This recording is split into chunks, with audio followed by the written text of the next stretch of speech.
So, hello. Hi, Hi. Tanya. Hi to everyone listening. I want to say, as I say hi, I want to acknowledge my voice. I have been sick. I am better now, but my voice, for some reason, thinks it's still sick.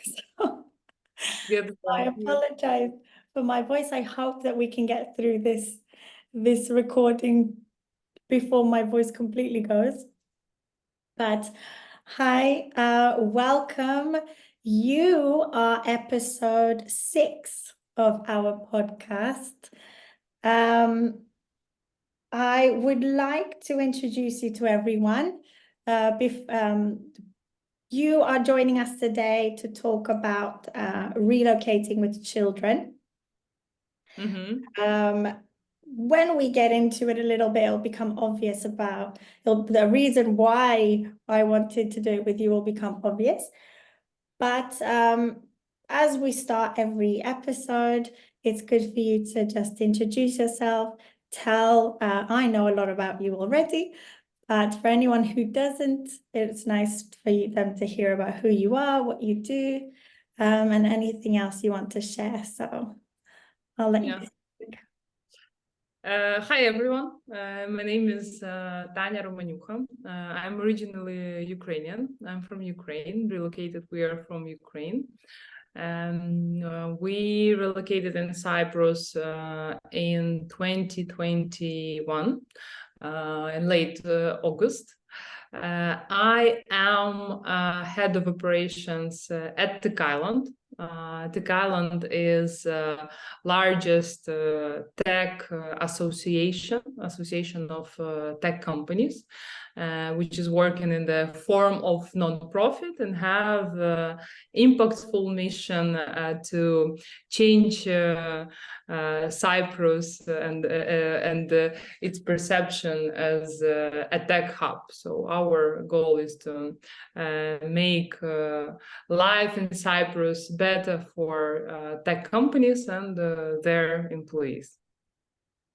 I think you're on a good path, if that's and making Cyprus a tech hub.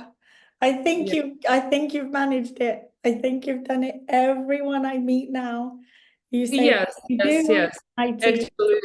Actually, the Cyprus Stats recently published a statistic that tech sector among, I think, two biggest contributors in the GDP.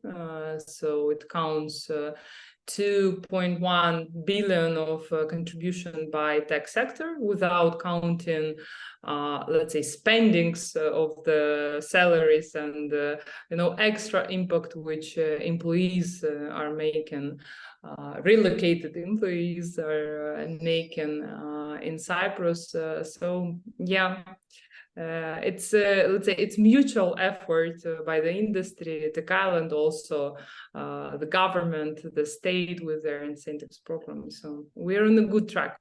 Yeah, I also do want to mention here, it doesn't have anything to do with the topic directly that we're discussing, but I know that you also do a lot for women in tech, and you promote that, and you support women and the empowerment of women. And I wanted to say congratulations to you. I know what you do. I see your work. You're doing amazing things. And I've changed. I feel like you're contributing to such a change in not only that industry, but I think just in general. So I did want to take this opportunity to say congratulations to you and welcome for all that you do. Yes, I'm also the director of Cyprus Women in Tech Community, which we launched in April. Yes, it's let's say my pet project, lovely project, which is close to my heart. Of course, as I'm Ukrainian, and when the war started, I also launched the volunteering group Cyprus for Ukraine, which was helping Ukrainian affected by the war who were in Cyprus and then started to move in Cyprus. So yeah. Well a done. lot. Absolutely amazing. Well done. And you did all of this with children. So Yeah, how many I am children? mom of two kids. You've got two kids. How old are your children? Max is 3.5, and Natalie is 7.5. Okay. 8.5. 8.5. Oh my God, she's 8.5. Okay. It's okay. We'll pretend you didn't say. Yes. So how old were they when you moved over? So you moved over in 2021? Yes. So Max was 1 year and 4 months. I just finished my breastfeeding because we needed to relocate. Okay. Yes, so he was a very little boy, and Natalie was 6, 6. Yeah, I think she was turning 6, so she was 5 turning 6, I think, like that. Okay. So, as I mentioned, the topic that we're going to discuss today is relocating with children and navigating this whole thing. And the reason that I wanted to do this topic with our podcast is our podcast, yes, it focuses a lot on professionals and getting professional opinions and educators, but I also like to do episodes with parents to cover topics that are very relatable. I meet a lot of parents and I know the anxieties that they have and the questions they have.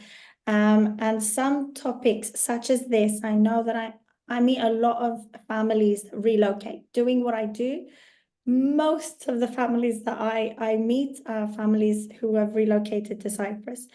And I know that it can be quite a lonely thing to do. It can be quite a challenging thing to do. So this is why I wanted to cover this topic. And the reason I wanted to cover it with you is because first, I know that you relocated yourself, so you have that firsthand experience. And you also, because you're head of operations in TechIsland, you also come into contact with a lot of families that have relocated, so you can see it from other families as well and their experience. So I feel that you'd have a lot to say on this issue and share your thoughts. Being myself, from my family, I was a child who was relocated, and I relocated when I was 7, 8, and it was a very difficult thing. So I have a lot of understanding for these families now. So getting into it, why did you relocate? Did you relocate for work? Was it a personal choice? What made you relocate? So let's say it's both. We, with my husband, we were living in Kiev, and Kiev, it's a very big city. I mean, just, my lovely topic, favorite topic about Cyprus traffic, because we live in Kalavassos, which is close to Zigi, and we are driving our kids to Heritage, which is like 40 minutes drive, I mean, every day, and with traffic even it gets more. And just for understanding, let's say, how big Kiev are, right, is the capital of Ukraine. And for example, in our neighborhood, we lived and let's say our kindergarten was 15 minutes by walk, right? But when it's winter and when it's like all the roads are freezing, of course, you better go with a car. And for the understanding, I mean, to reach the target and to bring the kid to the kindergarten in the morning, like it could took us 40 minutes staying, just in the neighborhood. So like in Kiev, no one cares. I mean, everyone feels that it's totally fine. You know, I could drive to a mentorship session with one startup to the innovation park in Kyiv, and then 2 hours back driving home, and it was like totally fine, you know. And we had our kindergarten until 8 p.m. So it started at 7 and it ended at 8 p.m. So it's totally different, I mean, way of living, and it was totally fine for everyone. And you don't feel guilt, you know, when you're taking your kid at 8 p.m. and she even didn't want to, you know, finish her party with kids. Now, although I have, I mean, after classes until 7, but I'm trying to get them at 5 because I'm feeling, you know, that, oh my God, I feel this guilt, I feel this, you know, Cypriot way that I need to take them earlier, like if I have, let's say, availability to do that. So it's totally another way of living in Ukraine. And back then, when I became pregnant with Max, and it was COVID, so I became pregnant and COVID happened. And you know, like you're stuck, it was highly polluted area in Kyiv. I mean, it was even dangerous to go outside. So you are just in this, you know, 2-bedroom apartment together with kids, work, waiting for something. For what you're waiting? And we're like, okay, this world, you know, is moving to interesting direction. We had the situation back then during the COVID when it was blocked the public transport, and we should take our nanny to, you know, to help us with kids while we are working. And for my husband, it took 3.5 hours to go take her and bring her. 3.5 hours. And this was, you know, drops in my mind, which like what we're doing here, like why we are still living this big city life, staying in all this traffic, for what? For traveling 2 times a year to enjoy the sea? Why we can't just live by the sea? Then, let's say, the elections also happened. I felt that the war would be escalated, and let's say both reasons urged us to start discovering different countries, and made our, you know, internal decision that, okay, we should look into the world and see where we can have a better lifestyle, more balanced life. Also, as Natalie was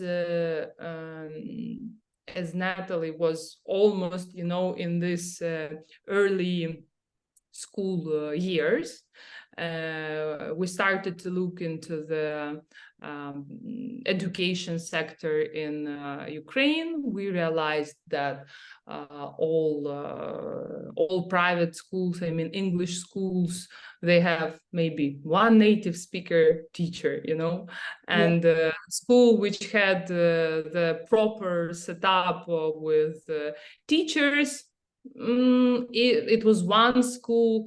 It was, you know, for kids of diplomats with huge lines and with a cost around, I don't know, 3,000 per month, euro, even maybe more. So, and we are like, okay, we want our kids to speak fluently, and let's say we want to make it easy for them to adjust while, to start their school with English rather than later. So we realized that we don't have much time, so that to decide where we should move, because Natalie should go to the first class already in English school. So let's say we also, with my husband, we have been working a lot, let's say, with global companies, with international. We're kind of, adepts of globalization, let's say, and we realized that like we want higher scale, bigger scale, international people around, international projects, something cross-border. Okay, we used to have this, but we wanted it maybe to try, let's say, this new experience. And this is maybe 4 reasons: more balanced life, English education, expectations of the escalation of war, and let's say access to some international audience and a new experience and new projects, which we got with him. So you made this decision to move. When you finally made this decision and you told the children and it happened, I remember when we did it, it was very emotional. We struggled a lot. I was okay, but as a person, I'm quite adaptable. But for example, my brother, he struggled a lot. Very, it was the most emotional experience for him. He went through a very difficult time. He was, if I was 7, he was 8. Mm-hmm. And so how did you experience this emotional reaction from your children? The older one, was she okay? Did she just kind of get on with life? And if she didn't, what did you do to prepare her for this change? Listen, she was absolutely fine because before relocating to Cyprus, we already, let's say, we already had this idea. So before even getting the job in TechIsland, because eventually we relocated with TechIsland. So I received a job offer and we relocated. Yeah. But before that, so we started to look into Cyprus. We made our evaluation of different countries where we can live by the sea and enjoy nice food. So we had the feeling that Cyprus will be growing in terms of tech industry, because we knew that there are some tech companies, and our thinking was that there would be more such people as we are, who due to COVID will realize that, all this hybrid, remote, it's totally fine. And there will be more companies who tested this, realized that their employees are the same productive and effective on the remote, and that maybe they will be starting relocating to environments which are more pleasant for life. But also Cyprus had, good terms, for businesses in terms of taxation, IP box and everything else. So this is the combo. So we expected that the tech industry, which is our field, which is our ocean, let's see, probably will be growing. So there will be stable income, I would say, yes. Yeah. Because it was important. Yeah, we checked the schools, realized that okay, there are plenty of schools. Of course, we didn't expect this situation with huge lines in the schools and the gap. With demand and supply. But anyway, we checked. There are plenty of schools. Amazing. And we realized, as we were renting apartments in Kyiv, we both had remote jobs. So nothing, let's say, hold us in Kiev. It's not that we should go to office every day, and we're like, okay, like if we will not find a suitable place, let's say, we will relocate by ourselves, just through another visa. And we moved. So we moved from Kiev to my parents to the south of Ukraine, which is Kherson, which is now the front line of the war. So we moved in spring to Kherson, and it was first change for our kid. Let's say we moved from the city where they born, from the kindergarten where Natalie was. But we moved to granny, to grandpa. So there is a huge house. In Kherson, I had my brothers, so she has her cousins. So let's say I had so she had a lot of relatives in Kherson.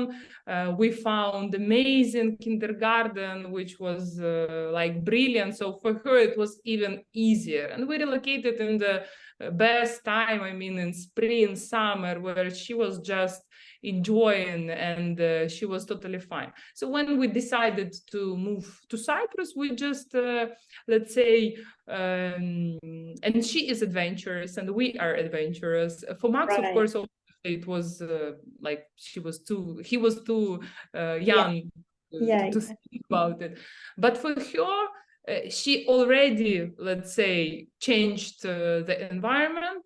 Now we said that we are moving to live by the sea. Maybe we will have a pool, and you made it exciting for her. Yes. We really just made it exciting for her. So she was expecting, let's say, this thing to happen. I understand. Because I see a lot of when I meet families who are struggling with relocation, I tend to find that it's also the parent who is struggling with the relocation. And this might, and personally, this was the case for me as well. My mother struggled a lot, and she was very reluctant to do it. And obviously, this might have had an effect on us as well. So I guess the fact that you made it exciting for her, and the fact that you as a person as well you were looking forward to, and it was something adventurous that obviously had an effect on her. Did you find any unexpected challenges when you were in the relocation process that you weren't really expecting to find? We really didn't expect the such issue with schools, because of course once we came, we started and we came first with Max. So we came the last week of August. And we tried to find like what we're gonna do with first of all, we wanted to find place for Natalie, of course. So Natalie stayed at home with my parents for 2 months while we found apartment, school, and everything. So when she relocated, everything was already prepared. And my mom brought her. So it was really difficult task. First, she went to reception to one of the British kindergartens. I don't know, it's just luck how we got a place there, because it was in October. And Max went to Greek kindergarten, private Greek kindergarten at 1 year and 4 months, which is also not usual for Ukrainians. Like our kids are staying at home until 3 years. I mean, Natalie went to kindergarten at to nursery. Yes, at 2 years and 8 months, so almost 3, and yeah. Was there a reason that you put him in, that you put Max in earlier than you would have in Ukraine? What was the reason behind putting him in earlier? It's the cost of nannies. It's Oh, also it's another maybe unexpected unexpected challenge. Yes. unexpected challenge. Yes. Just because we realized that like for us to stay for him to stay with nanny, because we are a dual career couple, we're both working, and he's too young. I mean, just to he needs proper treatment.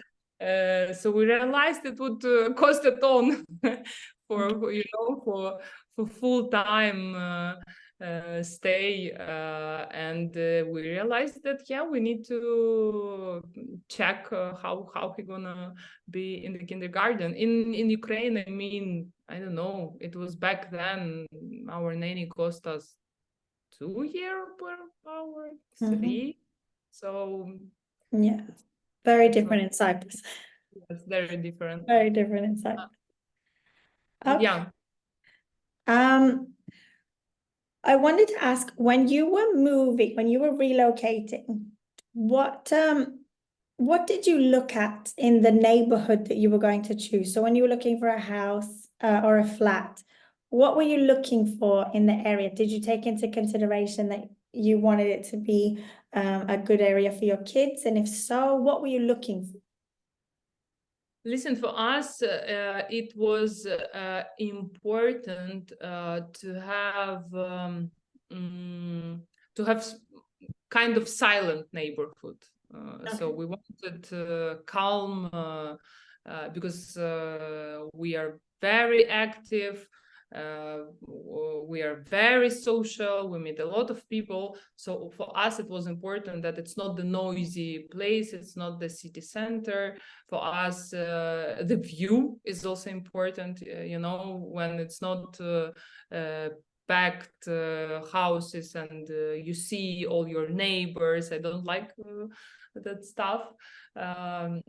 So, and also it was of course important for the first period to live by the sea, because let's say this is something what we promised to our kids. So, we need to enjoy it every day. Yes, and until they get used to it. For us, it was important that kids are mingling with other cultures in English, and not only because when they are in their let's say safe environment, speaking in their language, which they know, they will never go and speak to international kid. I mean, in English, they will not make this effort. So we didn't want that. So we decided that okay, we can move far, but we can invite. I think this is an important part of helping children relocate, because I was having a conversation with a mum. She struggled. I mean, she's better now, but she really struggled at the beginning. Her son was really struggling. And I said, go out and play, find friends, go out into the neighborhood, go and play in the neighborhood. Because I remember when we relocated to Cyprus, what really helped us was we made friends. We lived in this very family-friendly neighborhood, and we went out and we found children in the neighborhood. We played out in the streets. We made friends, and this helped us settle. And when I said this to her, she said, where the gates are high, there's high trees, nobody comes out. Like, where can he find friends to play? But I think, as you said, like that to go and mingle and meet and make friends, I think it is, and I think, an important part of relocation, not only for children, I think for adults as well, to move place and to kind of become a part of a community. Listen, 100%, because for us it was super easy, like maybe because of TechIsland. I mean, for adults, because with being in the association, I mean, you meet hundreds of new people, and like in September, I already knew so many people who were connecting me with this and that. So I immediately got, the network. I immediately realized, my soulmates, my possible friends, and family, like friends with families. I mean, with shared values. So for my husband as well, and I would say that the same for kids, but our kids mostly making friendships in the school, or max in nursery. I don't know, they easily do this in playgrounds, so it doesn't mean that it's always needs to be close to your house. There are on the malls huge playgrounds with a lot of kids, and once you push them there, they are just mingling, and but of course different kids are different.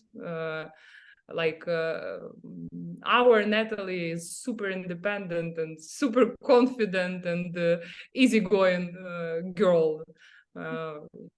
Max, he's younger, and he's more mommy boy, but anyway he instantly also get this communication. He's very kind and sweet boy.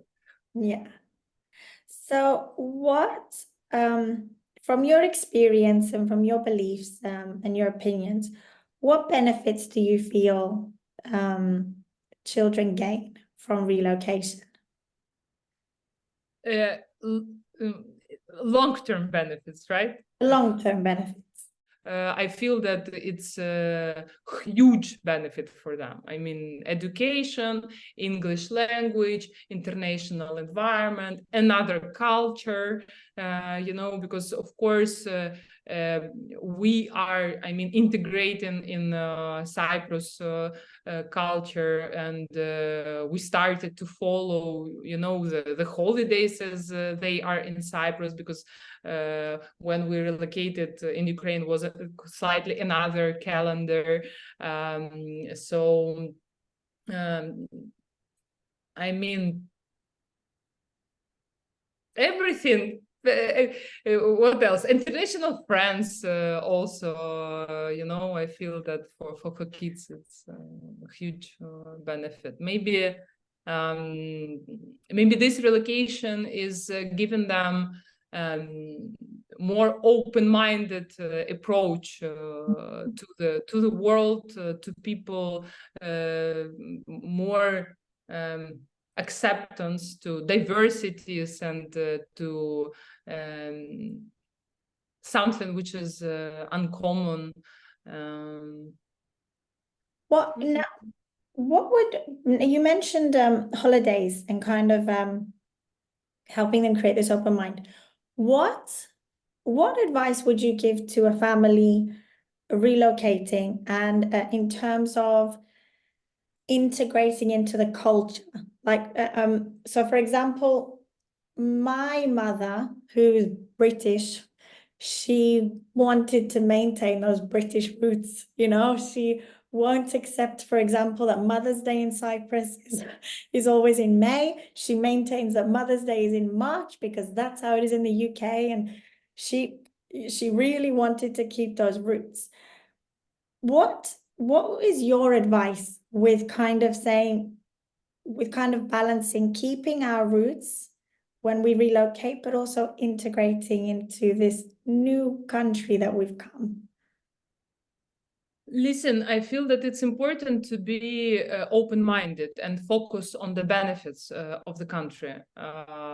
Like in Cyprus, there are similarities with Ukrainians. We share the same religion. I feel that we are the same in terms of hospitality. So, when you are welcoming guests in your house, I mean, in Ukraine, it's full table of food. In Cyprus, it's the same, right? So let's say there are similarities, and there are like super different approaches to some stuff. But when you focus on these I don't know, weaknesses or differences, differences of another culture, of another country, it gets you, like, it blocks you, it holds you. So I mean, just being open-minded and focusing on the benefits rather than on the weaknesses is very important. In terms of integration, I feel that it's very important to mingle with locals. I have this benefit due to the work. Like I have a lot of Cypriots which I'm meeting, but anyway, I quite don't understand when people relocating and they put their young kids, okay, with the kids which are on the primary, I mean second last grades of the classes. I do understand when the kids are finishing the program in the language on which they were studying, and in the system in which they're studying. I do understand that. But when it's super young children and parents put them in the same system, in the same, I don't know, Russian speaking or whatever, French speaking school, I don't understand it. It's like important to be like to accepting the differences. So yeah, mingle with locals. We also try to not to stay at home on the weekends. We try to explore Cyprus. We try to I don't know, to show and help our kids to fall in love with the country more, because we became huge ambassadors of Cyprus. I love It's the a beautiful place. It is a beautiful place to live. We are. Yes, It yes, is. yes, yes. You have already given a lot of advice and a lot of thoughts to anyone considering relocating, to any nervous parent. Typically, it's the mums. Usually, it's the mums who are the most nervous, the ones that I get.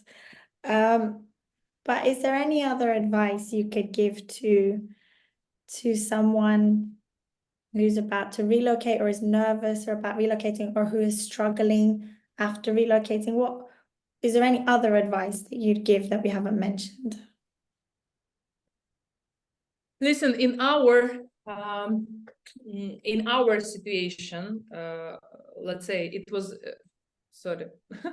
it was not the logic decision when we decided to relocate. Of course, with job offer and everything, it became easier. But I mean that when the decision came, it was not the logic decision. It was the decision when we followed our dream. So let's say for those who really want this, but something holds them back, thinking that maybe they will lose in their homeland, I don't know, properties or something. I would say, don't follow your logic, follow your passion and follow your heart. For those, especially moms, like those concerned ladies, let's say, who are kind of, I don't know, forced, or which are not sharing kind of idea of relocating to another country, because of course I met such families as well, especially when the war started, and Yeah. There were like hundreds of people relocated, and they didn't have time to decide, even to choose the country, right? They were like invited by their companies, and for them it was super difficult for those. What this is what I had in mind. Trust the universe, I would say, because if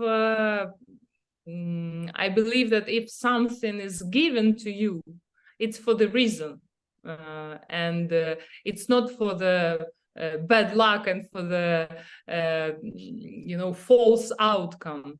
It's for the reason, maybe it's growth, maybe I don't know, it's life-changing person which you will meet, even friend, even mentor, or anyone else. So trust the universe and don't resist, because with resistance, when you are trying to fight with the situation, you are spending much more energy rather than trying to focus on another angle. So essentially just to relax and enjoy the experience and take it for what it is. And treat it as an adventure, like and you can always change something. It's not that you're the victim of the situation. Like you're not the victim, you're owner of your life. If you will not like it, you will change it. Like if you don't like, when it's not.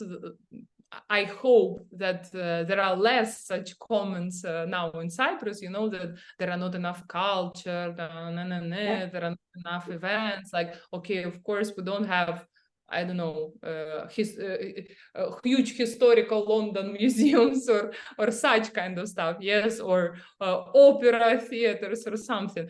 But listen, I believe in the approach that if you don't like it, change it, do something, like create something. I have my beautiful friend who is making like amazing cultural events, and a lot of Russian-speaking people visit, and I have another group of ladies who are making, events for the Ukrainian community. So let's say it always depends on the person. So I have.